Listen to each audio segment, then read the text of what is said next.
হযরতে হুযায়ফা রাদিয়াল্লাহু আনহুর কবর থেকে ওনাকে ক্রেন দিয়ে উঠে নিয়ে আসা হলো। শরীরের হাত চেপ দিয়ে দেখা গেল গোশত পর্যন্ত নষ্ট হয় নাই, চামড়ার ত্বক নষ্ট হয় নাই, যে অবস্থায় রাখা ছিল ওই অবস্থায় ওইভাবেই পড়ে রয়েছে, রক্ত সঞ্চালনটাও বন্ধ হয় নাই। ভাষায় বললে যে বুঝবেন, ব্লাড সার্কুলেশন তখনও চলতেছিল। আহা, সুন্দর চেহারা মোবারক তখনও টক টক করতেছিল। যেইভাবে দাফন করা হয়েছে সেইভাবেই ছিল, কোনো পরিবর্তন হয় নাই। জার্মান বিজ্ঞানী চিন্তা করলেন শরীরের চুল ভালো আছে, ঠোঁট ভালো আছে, রক্ত সঞ্চালন চলতেছে, আর শরীরের সব অঙ্গ প্রত্যঙ্গের সঞ্চালন ঠিক আছে, সবই নরম, কোথাও কোনো জায়গায় একটা পোকাও বসে নাই, একটা মাকড়ও বসে নাই। বন্ধুগণ, 1933 সাল, আজ থেকে কত বছর আগের ঘটনা, খুব মনোযোগ দিয়েন। সালটা 1933। ইরাকের প্রধানমন্ত্রী নুরি আল মালিকি, ইরাকের বাদশাহ ছিলেন বাদশাহ ফয়সাল। আজ থেকে 1933 মানে আজ থেকে 90 বছর আগের ঘটনা বলতেছি। 33 আর 70 হলো 100, তার মানে আরো 20 বছর, প্রায় 90 বছর আগের ঘটনা বলি। 90 বছর আগে বাদশাহ ফয়সালকে স্বপ্ন দেখাইলেন ইরাকের দজলা নদীর পারে দুইটা কবর ছিল। একটা কবর হযরত হুযায়ফা রাদিয়াল্লাহু আনহুর, আর একটা কবর ছিল হযরত আব্দুল্লাহ আনসারী রাদিয়াল্লাহু আনহু। হযরত হুযায়ফার কবরটা, রওজা শরীফটা একবারে দজলা নদীর পারে। দজলা নদীর ঢেউগুলি কবরের মধ্যে বাড়ি মারে, মারার কারণে কবর ভেঙে যে পানিগুলি কবরের মধ্যে ঢেউে ঢেউে ঢুকে যাচ্ছে। নবীজি সাহাবী স্বপ্নের মধ্যে বাদশাকে দেখাইলেন, ও বাদশা ফয়সাল, আমি নবীর সাহাবী হযরত হুযায়ফা বলতেছি, শোনো, আমার পাশে ঘুমিয়ে আছেন নবীর সাহাবী আব্দুল্লাহ আনসারী রাদিয়াল্লাহু আনহু। আমরা দুইজন দজলা নদীর পারে আমাদের কবর, দজলা নদীর পানির ঢেউ আমাদের কবর ভেঙে ফেলেছে। দজলার পানিগুলি কবরের ভিতরে প্রবেশ করে আমার বন্ধু আব্দুল্লাহ আনসারী সাহাবীর কবরখানা স্যাঁতস্যাঁতে হয়ে গেছে। আমাদের দুইজনের কবরের মধ্যে বড় কষ্ট হচ্ছে, তাড়াতাড়ি করে আমাদের কবর তুমি সরিয়ে নাও। হইছে না? আমার কাছে কাশি খুশি দেন আরো জোরে, যে সুবহানাল্লাহ না করবেন বুঝবো এটা শয়তানের ভাই। একসাথে বলেন সুবহানাল্লাহ। সাহাবী স্বপ্ন দেখায় 1400 বছর পরে, 1350 বছর পরে ইন্তেকাল করেছে। 1300 বছর আগে স্বপ্ন দেখাইতেছে 1300 বছর পরে। জোরে বলা যাবে কি মারহাবা? আহা, ঘটনাটা শুনে যান। ইন্তেকাল করলো 1300 বছর আগে, স্বপ্ন দেখান 1300 বছর পরে।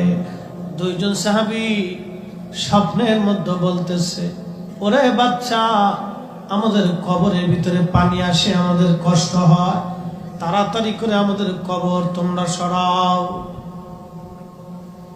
প্রথম রাত্রিবেলা স্বপ্ন দেখাইলেন। স্বপ্ন দেখানোর পরে বাদশা ফয়সাল কাজের চাপের কারণে ভুলে গেলেন। দ্বিতীয় রাত আবার স্বপ্ন দেখাইছে বাদশা। আমি সাহাবী হুযায়ফা বলি, কবর আমাদের স্যাঁতস্যাঁতে হয়ে গেছে, দজলার পানিগুলি আমাদের কবরে বড় কষ্ট দেয়, তাড়াতাড়ি করে কবর সরাইয়া নাও। কি চমৎকার ঘটনা, কি দারুণ! আহা, ইমান! ইমান কি জিনিস! সাহাবীদের থেকে ইমান আমাদের বুঝতে হবে। এই জন্য তাদের সম্মানে আল্লাহ কোরআনে বললেন, আমিনু কামা আমানান নাস। ও আমার বান্দারা, ঈমান আনো, আমার নবীর সাহাবীরা যেইভাবে ঈমান আনছে তোমরাও সেইভাবে ঈমান আনো, ঈমান আনো, ঈমান আনো। সাহাবী বলে, বাদশা আমাদের কষ্ট হয়, তাড়াতাড়ি করে কবর আমাদের সরায় নাও। দ্বিতীয় রাত স্বপ্ন দেখানোর পরে দ্বিতীয় রাত্রি বেলাও বাদশা, দ্বিতীয় দিনের বেলাও বাদশা ভুলে গেলেন। তৃতীয় রাত আবার স্বপ্ন দেখাইছে, ওরে বাদশা আমি সাহাবী হুযায়ফা বলতেছি, তাড়াতাড়ি করে কবর সরায় নাও, আমাদের বড় কষ্ট হচ্ছে, তাড়াতাড়ি কবর সরাও। আহা, দ্বিতীয় দিন বাদশা তৃতীয় দিন আবার ভুলে গেলেন। চতুর্থ রাত্রিবেলা নবী সাহাবী স্বপ্ন দেখাইতেছে, গ্রান্ড মুফতি, ইরাকের প্রধান মুফতি যিনি ছিলেন, মুফতি সাহেব হুজুরকে স্বপ্ন দেখায় বলেন, ও মুফতি, আমি নবীর সাহাবী হযরত হুযায়ফা বলতেছি, আমার পাশে আমার বন্ধু আব্দুল্লাহ আনসারীর কবর, দুইজনের কবর দজলা নদীর পানি ঢুকে কবর স্যাঁতস্যাঁতা হয়ে গেছে, কবরের ভিতরে আমাদের কষ্ট হয়, তাড়াতাড়ি করে আমাদের কবর তোমরা সরায় নাও। আজকে 3 রজনী আমি বাচ্চাকে স্বপ্ন দেখাইছি, বাচ্চা কোনো কাজ করে না, তাড়াতাড়ি করে কবর সরায় নাও। কি চমৎকার, কি দারুণ সাহাবীদের জীবন বললে কি দারুণ লাগে, কি চমৎকার তাদের জীবন ছিল। আরে চতুর্থ রাত্রিবেলা প্রধান মুফতি যখন স্বপ্ন দেখলেন, সকালবেলা ফজরের নামাজ পড়ে মুফতি সাহেব ইরাকের প্রধানমন্ত্রীর বাসভবনে গেলেন। নুরি আল মালিকের বাসভবনে যা বললেন, ও প্রধানমন্ত্রী, আজকে 3 রাত বাদশাকে স্বপ্ন দেখাইছে নবীজির সাহাবী, আজকে রাত্রিবেলা আমাকেও স্বপ্ন তিনি তাগাদা দিলেন, আমার তাদের কবর স্থানান্তর করার জন্যে দজলা নদীর পাড়ে নদীর পানি তাদের কবর ভেঙে ফেলে দিয়েছে, এখন কি করা যায় তাড়াতাড়ি বলেন। প্রধানমন্ত্রী বললেন, তাড়াতাড়ি বাদশার কার্যালয়ে চলেন, দেরি করা যাবে না মুফতি সাহেবকে নিয়ে। প্রধানমন্ত্রী তাড়াতাড়ি বাদশার কার্যালয়ে গেলেন।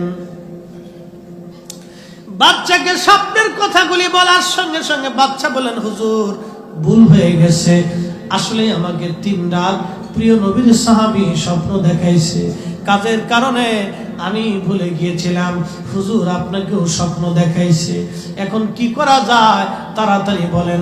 আপনি যদি ফতোয়া দেন কবর স্থানান্তর করা যাবে, তাহলে অবশ্যই আমরা কবর সরায় নিব।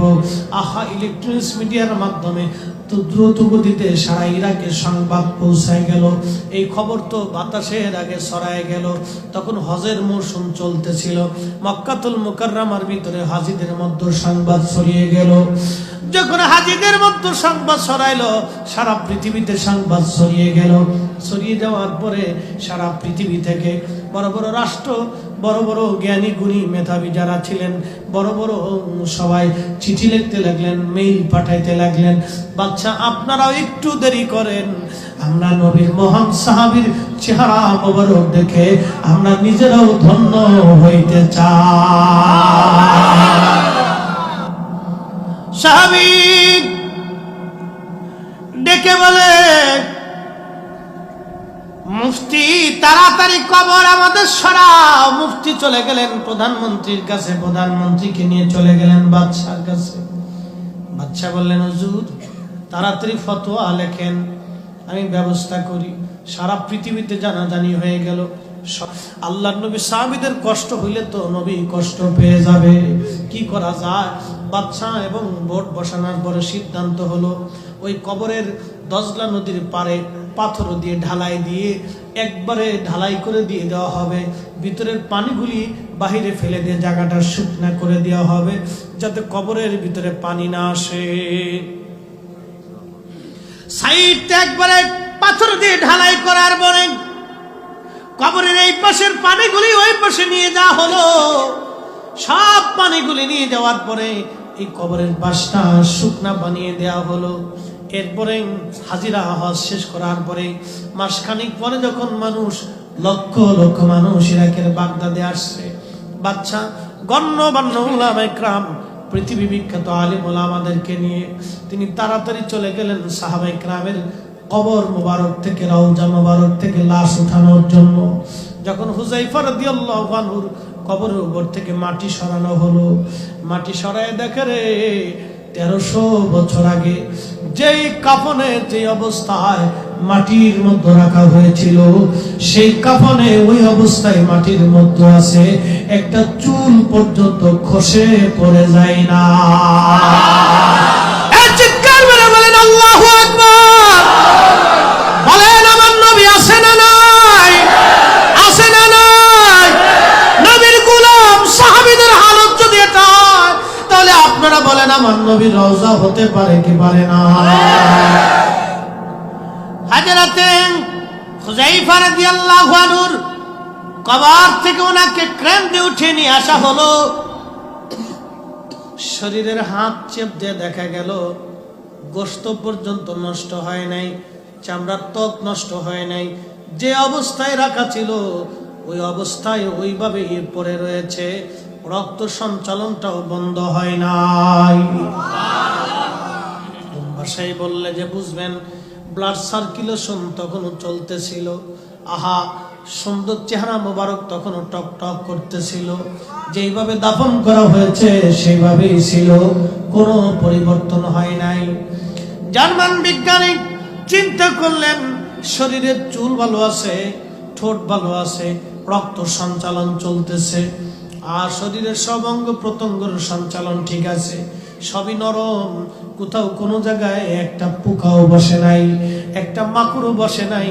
আল্লাহ বলেন রাদিয়াল্লাহু আনহুম ওয়া রাদু আন যালিকা লিমান খাশিয়া রাব্বা।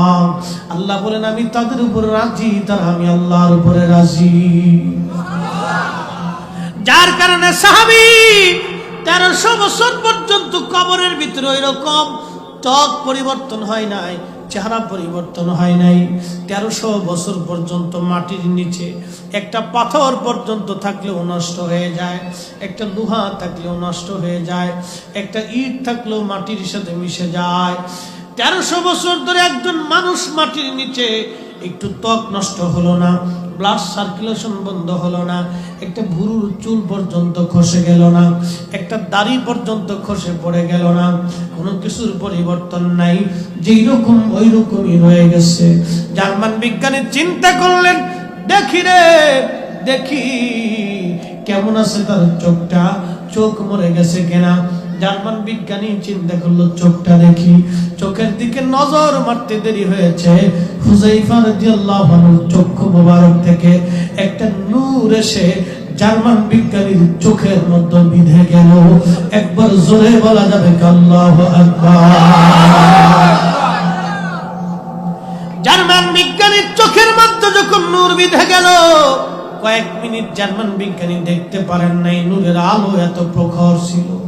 জার্মান বিজ্ঞানী মুফতি, প্রধান মুফতির হাতটা ধরে বললেন, মুফতি আর বুঝার বাকি নাই, যেই কালেমা, যেই ইমান, যেই ধর্ম একজন মানুষকে 1300 বছর পর্যন্ত মাটির নিচে অক্ষত রাখতে পারে, চোখটাও পর্যন্ত মরে যায় নাই, চোখের নূর এতই পরিমাণে পাওয়ারফুল, আর আমার বুঝার বাকি নাই, এ ধর্মই সঠিক, আমাকেও কালেমা পড়ে মুসলমান বানায় দেন। লা ইলাহা ইল্লাল্লাহু মুহাম্মাদুর রাসূলুল্লাহ সাল্লাল্লাহু আলাইহি ওয়াসাল্লাম।